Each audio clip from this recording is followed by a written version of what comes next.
The medical facility on Kepler 7 station was quiet, except for the soft hum of life support systems. Commander Zixthara sat in a chair that had been specially made for their species.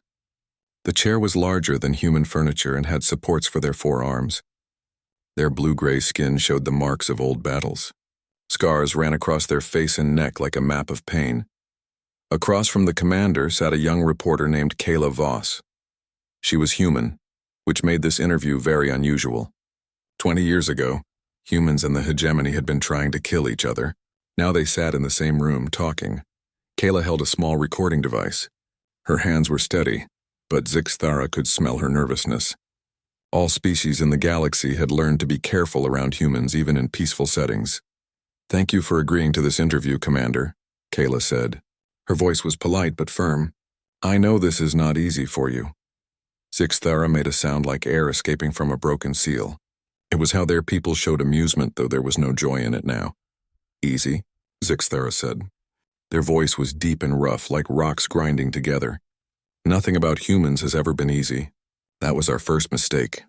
The commander looked out the window at the stars. Somewhere out there were the worlds where the war had been fought. Some were still healing. Others would never be the same.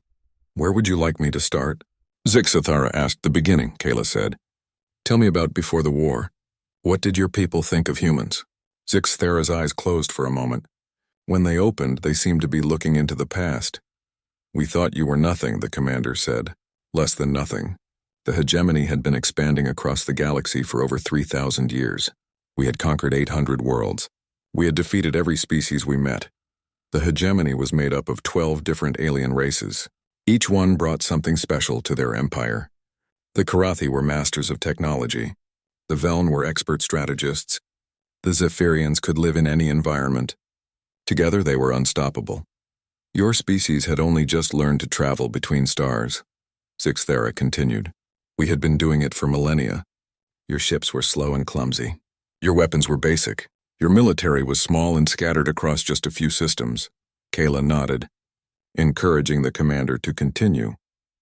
"The High Council of the Hegemony debated for only 6 minutes about what to do with humanity," Zixthara said.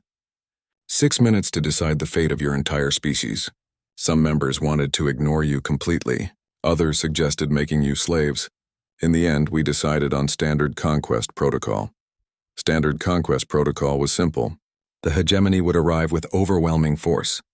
They would destroy any military resistance quickly and completely. The surviving population would be given a choice: join the hegemony as a subject species or be eliminated. Most species chose to join. "We sent scout ships to watch your systems for 3 months," Zixthara said. "We studied your military bases, your fleet positions, your technology. Everything seemed so primitive. Your fastest ships took weeks to travel between planets. Ours could do it in days." The commander's 4 hands moved as they talked, a habit of their species when remembering difficult things. "I was chosen to lead the advance fleet," Zixthara said. "It was considered an honor, but not a difficult assignment. We expected the war to last maybe 2 weeks. The High Council had already started planning what to do with your worlds after conquest." Kayla asked, "What was your personal opinion of humans before the fighting started?" Zixthara was quiet for a long moment. Outside the window, a cargo ship was docking with the station. It was a human design, sleek and fast, nothing like the ships humans had built 20 years ago. "I felt sorry for you," the commander finally said. "The reports from our scouts made humans seem almost pathetic. You fought among yourselves constantly. Your governments could not agree on anything. Your military forces used different equipment and could barely coordinate simple operations." This was true. Before the war, Earth's nations still argued about trade and territory. The colonies on Mars and the outer planets had their own governments and interests. The human military was split between dozens of different commands. "We thought this division made you weak," Zixthara said. "Another mistake. We did not understand that humans could put aside their differences when faced with a real threat. We did not know that your ability to disagree and argue actually made you stronger in some ways." The commander shifted in their chair. The movement was careful, like someone trying not to disturb an old injury. "The attack was scheduled to begin at your planet Mars," Zixthara said. "Mars had the largest human military base outside Earth. We planned to destroy it completely, then move on to Earth. The whole operation was supposed to take 4 days. Kayla leaned forward slightly. What happened instead? Everything went wrong from the first hour, Zixthara said. But we did not realize it at the time. We thought we were winning. The commander's voice became quieter, more thoughtful. The human defenders at Mars did exactly what we expected them to do. They sent out their ships to meet our fleet. Their weapons were weak compared to ours. Their shields failed quickly. We destroyed ship after ship. Zixthara paused, remembering. But something was different. When a ship's shields failed, when their weapons stopped working, when they were clearly beaten, they did not surrender. They did not try to escape. Instead, they did something we had never seen before. What did they do? Kala asked, though she probably already knew the answer. They rammed their ships into ours, Zixthara said. Deliberately. At full speed. They turned their dying ships into weapons. This was something no hegemony strategist had planned for. In 3,000 years of conquest, no species had ever used suicide attacks as a standard tactic. When a ship was defeated, the crew would surrender or abandon ship. They valued their lives over meaningless gestures. We lost 6 ships in the first battle, Zixthara said, not to superior weapons or clever tactics. We lost them to humans who chose to die rather than give up. Our crews did not understand what they were seeing. The commander looked directly at Kayla for the first time in several minutes. That was when I should have known, Zixthara said. That was when I should have called for reinforcements and told the High Council that something was very wrong. But I was too proud, too confident. I thought the ramming attacks were acts of desperation, not strategy. How did your crew react? Kala asked. They were confused, Zixthara said. Some were angry. They felt that the humans were not fighting fairly, that using suicide attacks was somehow cheating. Others were disturbed by it. In all their training, they had never been taught how to defend against an enemy who was willing to die. The interview had been going for over an hour. Zixthara seemed tired, but also relieved to be talking about these memories. We took the Mars orbital stations after 18 hours of fighting, the commander said. In our reports to the High Council, we called it a victory. We had achieved our objective, but we had also learned something terrible about humans, even if we did not understand it yet. What was that? Kala asked. Zixthara's 4 eyes focused on something far away. We learned that humans would rather die than lose, the commander said. We just did not realize that this made them the most dangerous enemy we had ever faced. Kala refilled her water glass while Zixthara stared out the window. The commander's breathing had changed, becoming deeper and more careful. It was a sign that painful memories were coming back. The second battle was at the Mars surface installations, Zixthara continued. We expected it to be easier than the space battle. Ground combat was something the hegemony had perfected over thousands of years. We had better armor, better weapons, better training. Our soldiers were professionals who had fought on dozens of worlds. The commander's voice became flat, emotionless. It was the voice of someone trying not to feel what they were remembering. I led the assault myself, Zixthara said. 3,000 of our best troops against maybe 800 human defenders. The odds were completely in our favor. Our intelligence said the humans had only basic energy weapons and simple body armor. Kayla made notes on her tablet while listening. She knew some of this history, but hearing it from someone who had been there was different.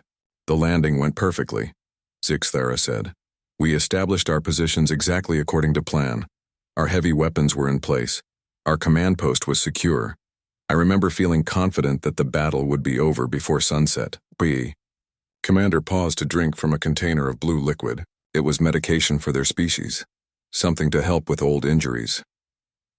The first attack came from underground, Zixthara said. The humans had dug tunnels throughout the base. They came up behind our lines, in the middle of our formations, even inside our command areas. But that was not the strangest part. Zixthara's 4 hands moved restlessly, a sign of agitation. The strangest part was that they did not try to capture territory or destroy our equipment, the commander said. They only wanted to kill as many of us as possible before they died. Each human soldier fought like they expected to die in that battle. This was completely against everything the hegemony knew about warfare. Soldiers were supposed to try to stay alive. They were supposed to retreat when outnumbered. They were supposed to surrender when defeat was certain. Dead soldiers could not fight in the next battle. I watched a human soldier with a broken leg drag himself toward one of our heavy weapons, Zixthara said. He had already been shot 3 times. He was bleeding and could barely move, but he kept crawling forward with a grenade in his hand. The commander's voice became quieter. My lieutenant asked for permission to shoot the wounded human. I said no. I thought the soldier would give up when he realized he could not reach our position. I was wrong. Zixthara closed their eyes. The human crawled for 20 minutes across broken ground. He left a trail of blood behind him. When he finally reached our weapon, he smiled at us before detonating the grenade. He destroyed a cannon that had cost more than most planets make in a year, and he died doing it. Kala looked up from her notes. How did your soldiers react to seeing things like this? They were horrified, Zixthara said immediately. Not because of the violence. We had seen violence before. They were horrified because they could not understand why the humans were doing it. The commander stood up and walked to the window. Their reflection showed in the glass a tall figure with too many arms and eyes that had seen too much. In the hegemony military, we are taught that every life has value, Zixthara said. A soldier who dies uselessly cannot help their people in future battles, but humans seem to believe that dying in the right way was more important than staying alive. This difference in thinking had a huge effect on hegemony troops. They were trained to fight efficiently and professionally. They were not prepared for an enemy that treated every battle like it might be their last. After 6 hours of fighting, I had to pull my forces back, Zixthara said. We were winning, but my soldiers were starting to break down. Some refused to advance because they were afraid of what the humans might do. Others became too aggressive, trying to kill every human they saw before the humans could do something unexpected. The commander returned to their chair. That night I received reports from other battle zones, Zixthara said. The same thing was happening everywhere. Human civilians were fighting alongside their military. Children as young as 12 were carrying weapons. Elderly humans who could barely walk were setting traps for our patrols. This was another thing that shocked the hegemony forces. In civilized warfare, civilians were supposed to stay out of the fighting. They were supposed to wait for the battle to end, then accept whatever government won. But humans did not seem to understand this rule. We found weapons factories hidden in schools, Zixthara said. We found military equipment stored in hospitals. We found communication centers built inside churches and temples. The humans had turned their entire society into a military force. Kayla asked, Did this change your strategy? We tried, Zixthara said. But every change we made seemed to make things worse. When we increased security around our camps, the humans started using suicide bombers. When we tried to avoid civilian areas, the humans moved their military equipment into those areas. When we offered to negotiate, they used the meeting as a chance to attack our diplomats. The commander's voice became frustrated. Nothing worked the way it was supposed to work, Zixthara said. We would capture a position after heavy fighting, only to find that the humans had booby-trapped everything before leaving. We would surround a group of human soldiers, and instead of surrendering, they would fight until every single one of them was dead. This pattern continued for weeks. The hegemony was technically winning most battles, but they were not achieving their objectives. Human resistance was getting stronger, not weaker. The worst part was the effect on our own troops, Zixthara said. Soldiers who had fought in dozens of campaigns were starting to show signs of stress. They had nightmares about humans who kept fighting after they should have been dead. They became paranoid, expecting attacks from everywhere. The commander looked directly at Kayla. We had never encountered an enemy that could damage our forces just by fighting the way they naturally fought, Zixthara said. Your people were not trying to break our minds. You were just being yourselves. But that was enough. The medication container was empty. Zixthara set it aside carefully. After 2 months of fighting, I sent a report to the High Council, the commander said. I told them that human resistance was much stronger than expected.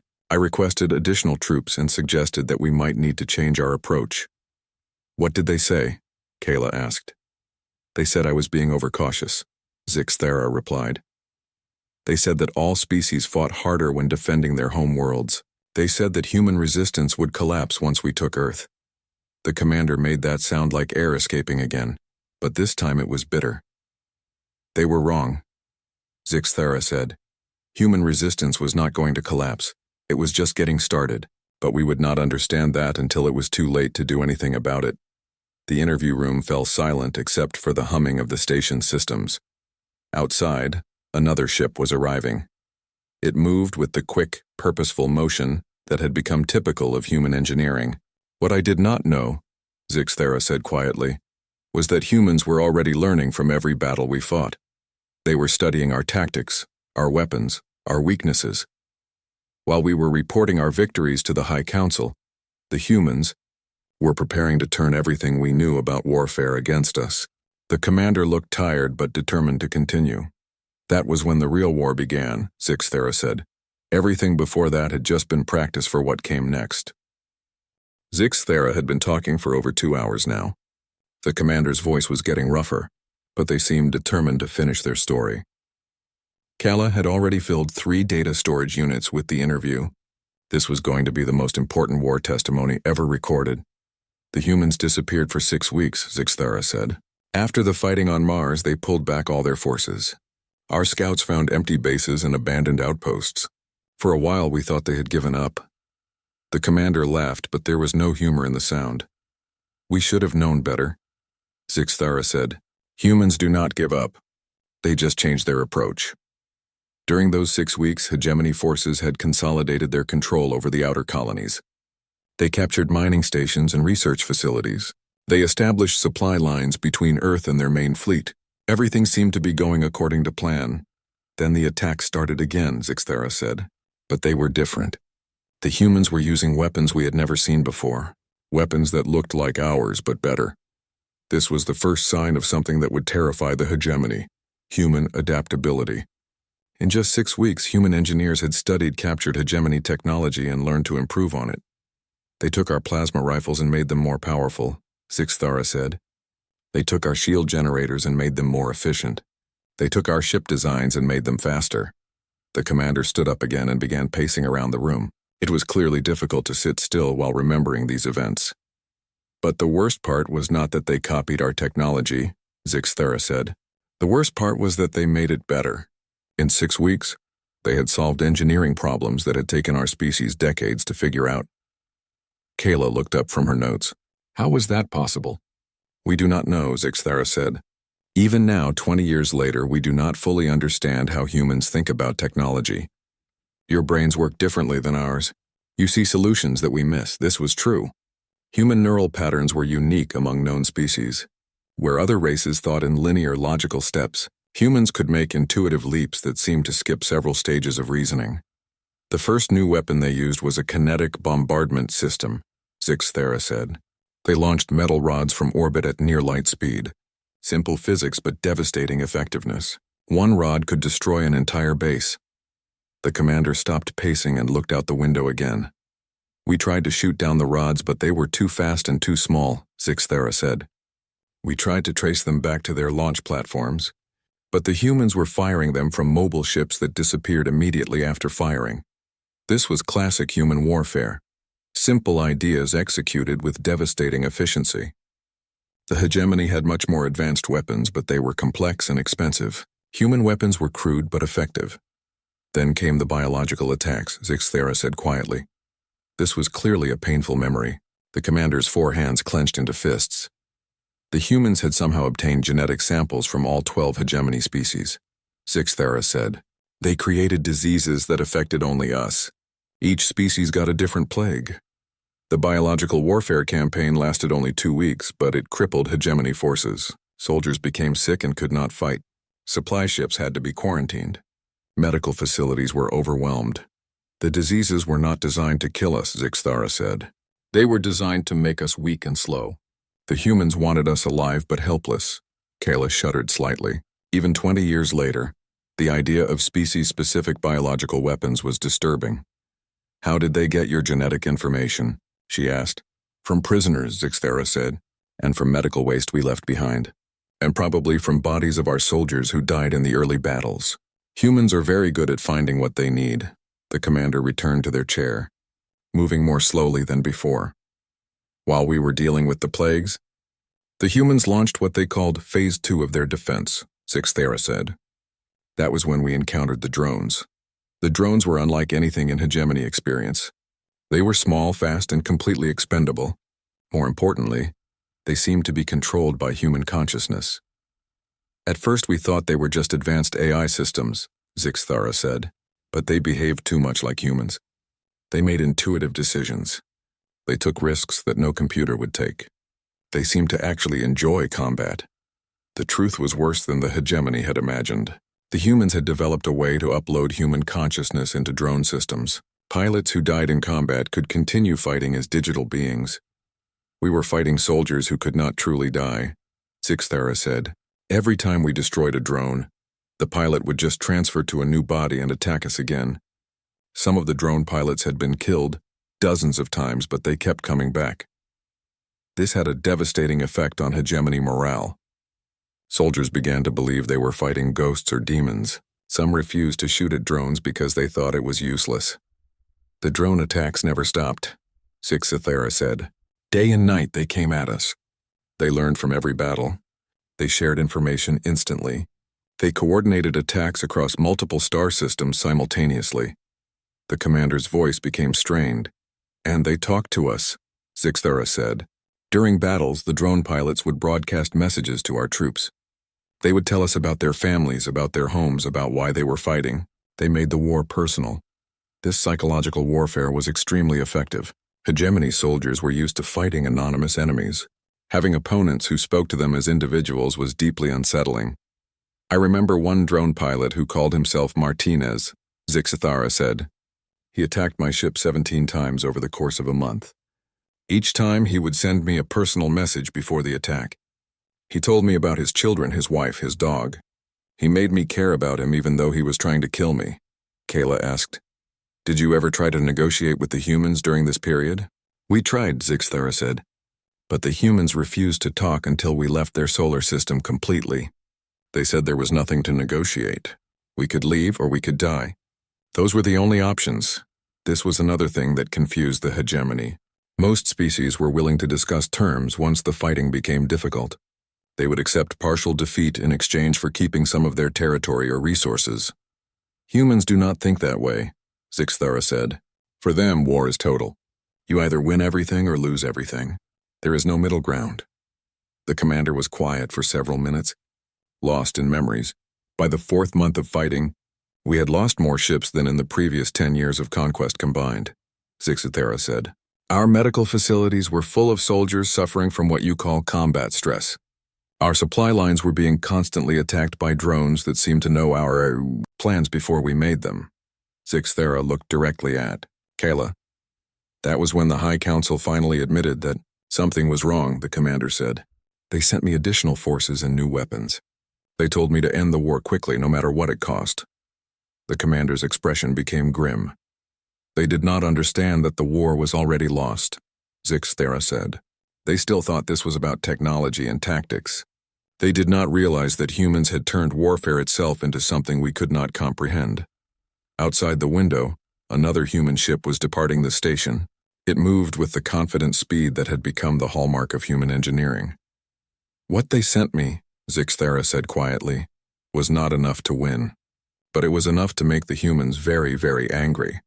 The commander's 4 eyes focused on something far away.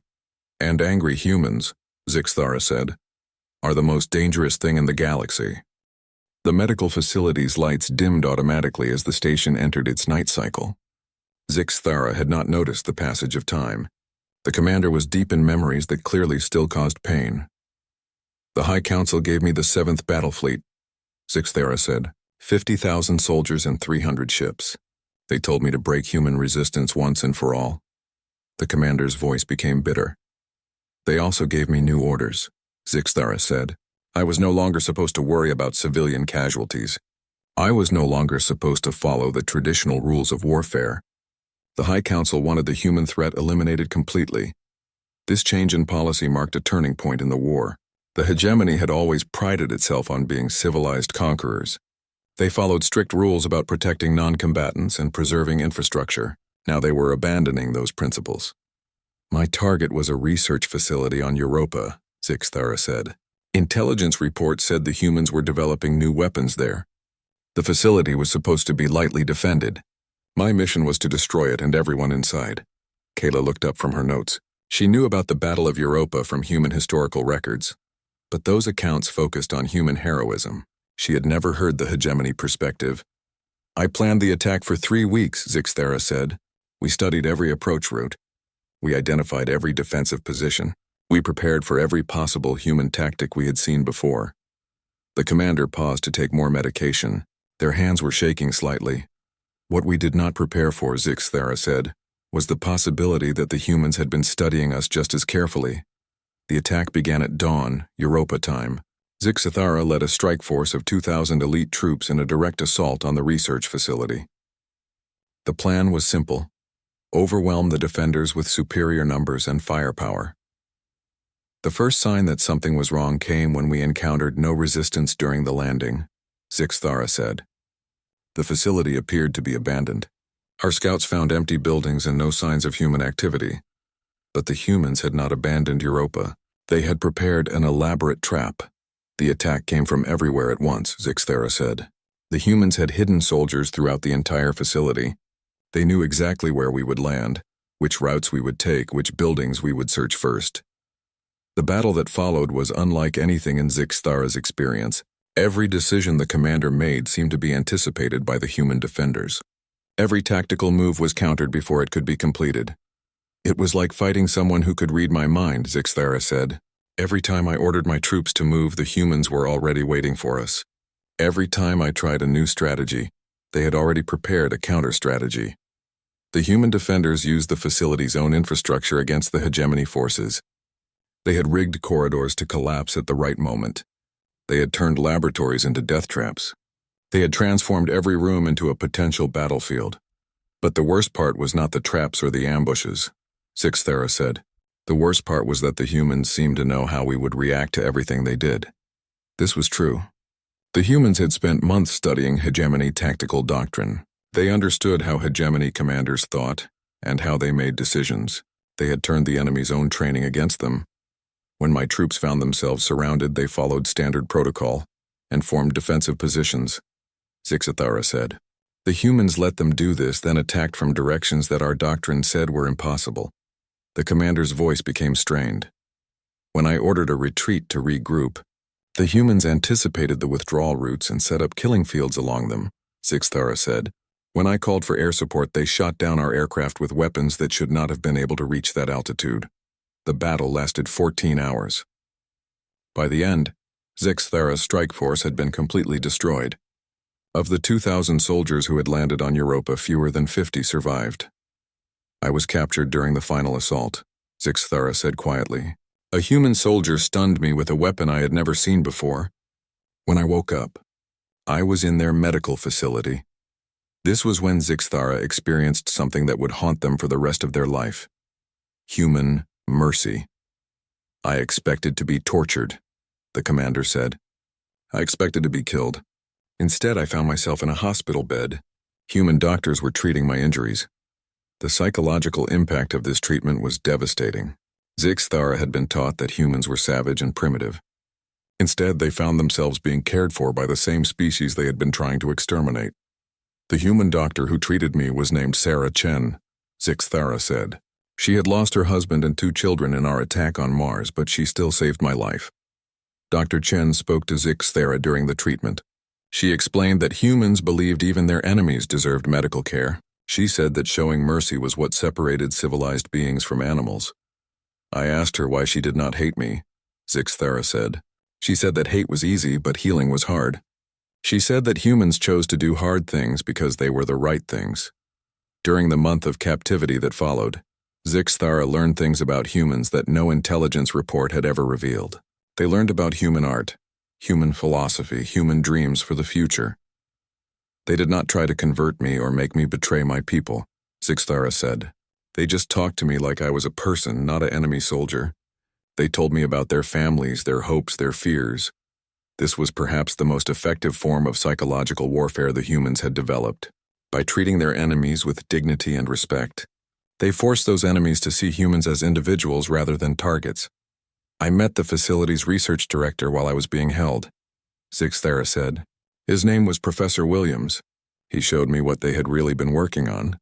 Kayla leaned forward. This was information that had never been made public. They were not developing weapons, Zixthara said.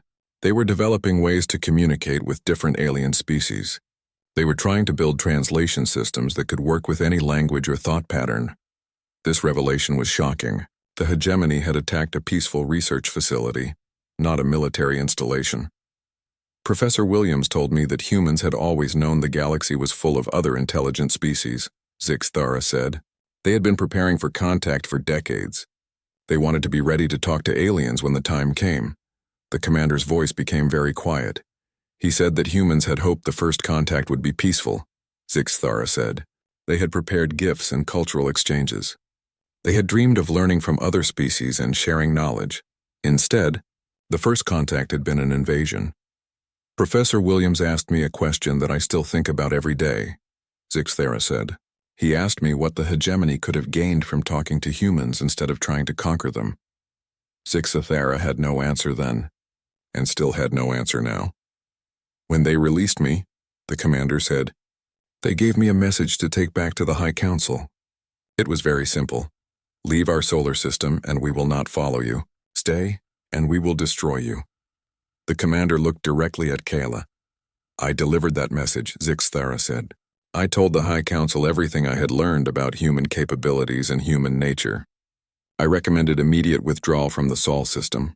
What did they say? Kayla asked. They said I had been brainwashed by human propaganda, Zixthara replied. They said that showing mercy to enemies was a sign of weakness. They said that humans were trying to trick us into giving up. The commander's expression became grim. They ordered me to prepare for the final assault on Earth, Zixthara said.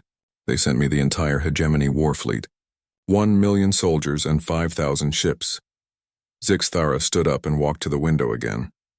What they did not understand, the commander said, was that humans had been preparing for this moment since the war began. They had been waiting for us to commit everything we had to one final battle. The reflection in the window showed an alien figure bent with the weight of terrible memories. The assault on Earth, Zixthara said, was not a battle. It was a slaughter, and we were not the ones doing the killing. The station around them was quiet now. Most of the inhabitants were sleeping during the night cycle. Only essential services continued to run. In the soft lighting of the medical facility, Zixthara looked older than their species normally appeared. The weight of memory had aged them in ways that time alone could not. The final battle never happened, Zixthara said suddenly. That is the first thing you must understand. The assault on Earth that the High Council planned, the great invasion that was supposed to end human resistance forever, it never took place. Kayla had been expecting to hear about a massive space battle. The historical records were unclear about exactly what had happened during the war's final days. We assembled the largest fleet in hegemony history, Zixthara continued. 5,000 ships from 12 different species. 1 million soldiers, weapons that could crack planets. We were confident that no force in the galaxy could stand against us. The commander moved away from the window and sat down heavily. The fleet gathered at the edge of the Sol system, Zixthara said. We were preparing for the final jump to Earth when the humans contacted us directly. This first contact was not made through normal communication channels. The humans had somehow penetrated hegemony military networks and were broadcasting directly to every ship in the fleet. The message was simple, Zixthara said. A human woman appeared on our screens. She was young, maybe 30 years old. She spoke calmly like she was discussing the weather. The woman identified herself as Admiral Lisa Park, commander of Earth's defense forces. Her message was broadcast simultaneously in all 12 hegemony languages. She thanked us for gathering our entire fleet in one location, Zixthara said. She said it would make what came next much easier. Admiral Park then proceeded to demonstrate new human weapons that the hegemony had never seen before. These were not the improved versions of captured technology that humans had been using throughout the war. These were completely new innovations. She showed us recordings of weapons tests, Zixthara said, devices that could destroy entire star systems, machines that could turn a planet's own gravity against it, technology that could make stars go supernova. The commander's voice became very quiet. But the most terrifying thing was not the weapons themselves, Zixthara said. The most terrifying thing was how quickly the humans had developed them. In less than a year, they had gone from basic space travel to technology that surpassed anything the hegemony had achieved in 3,000 years. Admiral Park explained that humans had been holding back during the entire war. The weapons they had used against hegemony forces were deliberately limited in scope and power. They had been testing their enemies, learning their capabilities, while secretly developing far more devastating alternatives. She told us that humans could have ended the war in the first month, Zixthara said. They could have destroyed our entire fleet before it reached Mars. They chose not to because they wanted to understand who we were and why we had attacked them. This revelation was devastating to hegemony morale. Everything they thought they knew about the war was wrong. They had not been fighting a desperate defensive action against primitive humans. They had been participating in a human research project. Admiral Park gave us 12 hours to leave the Sol system, Zixthara said. She said that any ships remaining after that time would be destroyed. She also said that if the hegemony ever attacked humans again, the response would be immediate and total. The fleet commanders held an emergency conference. Some wanted to call the human bluff and attack anyway. Others urged immediate retreat. The debate lasted 11 hours and 57 minutes. In the end, fear won, Zixthara said. We ran. The entire hegemony fleet, the greatest military force in galactic history, fled from a single star system defended by a species that had only learned to travel between planets 20 years earlier. The retreat was not just a military withdrawal. It was a complete collapse of hegemony confidence and identity. When we returned to hegemony space, the High Council was waiting for explanations, Zixthara said. They demanded to know why we had retreated without fighting. They wanted to court-martial the fleet commanders for cowardice. But as the reports came in from the Sol system, the true scope of human capabilities became clear. Intelligence services had detected massive energy signatures around Earth that indicated weapons capable of destroying entire fleets. Long-range sensors had identified construction projects that seemed to be building ships larger than anything the hegemony had ever imagined. The final proof came 3 days after our retreat, Zixthara said. The humans sent a single ship to the edge of hegemony space. It appeared without warning, broadcast a message, and disappeared again. The message was another demonstration of human technological advancement. The ship had traveled faster than hegemony sensors could track. It had avoided all detection systems. It had appeared in the most heavily defended region of hegemony space as if the defenses did not exist. The message was from Admiral Park again, Zixthara said. She said that humans were not interested in conquest or revenge. She said they only wanted to be left alone to develop in peace. But she also said that any future aggression against humanity would result in consequences that the hegemony could not imagine. The ship then demonstrated its point by effortlessly destroying an uninhabited moon using weapons that hegemony scientists could not identify or understand. That was when the High Council officially ended the war, Zixthara said, not because we had been defeated in battle, but because we finally understood what we were truly facing. The commander looked directly at Kayla. Humans had not just beaten us, Zixthara said. They had evolved beyond us. In 2 years, your species had advanced further than most civilizations do in millennia. You had become something that we could not compete with or comprehend. The aftermath of the war was unlike anything in hegemony history. For the first time in 3,000 years, they had encountered a species that was simply superior to them in every meaningful way. The 12 species of the hegemony began to question everything, Zixthara said. If humans could advance so quickly, what did that say about our own stagnation? If a young species could outthink and outfight us, what was the value of our age and experience? Some hegemony worlds withdrew from the alliance entirely. Others demanded major changes in government and military policy. The unity that had made conquest possible began to break down. Within 5 years, the hegemony as a military force ceased to exist, Zixthara said. We kept the alliance for trade and cultural exchange, but the age of expansion was over. Meanwhile, humans began to establish themselves as the galaxy's new power. But they did not use their strength the way the hegemony had expected. You did not conquer anyone, Zixthara said. You did not demand tribute or territory. Instead, you offered to share technology and knowledge with anyone who approached you peacefully. This generosity was perhaps the most alien thing about humans from the hegemony perspective. Species that possessed overwhelming military superiority were supposed to use it for domination. Humans used it to create partnerships. Today, 20 years later, human ships patrol trade routes to protect merchant vessels from pirates, Zixathara said. Human mediators help resolve disputes between different species. Human researchers work on projects to improve life for everyone in the galaxy. The commander paused, considering their words carefully. We thought we were conquering animals, Zixathara said. We discovered we had awakened something far worse than any predator. We had awakened a species that could become better than us at everything we thought we were good at. Kayla looked up from her notes. What do you think makes humans so different? Zixathara was quiet for a long time. You do not accept limitations, the commander finally said. Every other species in the galaxy learns what is possible and stays within those boundaries. Humans learn what is supposed to be impossible and then do it anyway. The interview was drawing to a close. Both participants were exhausted, but there was one more question that needed to be asked. Do you regret the war? Kala asked. Zixathara looked out the window one last time.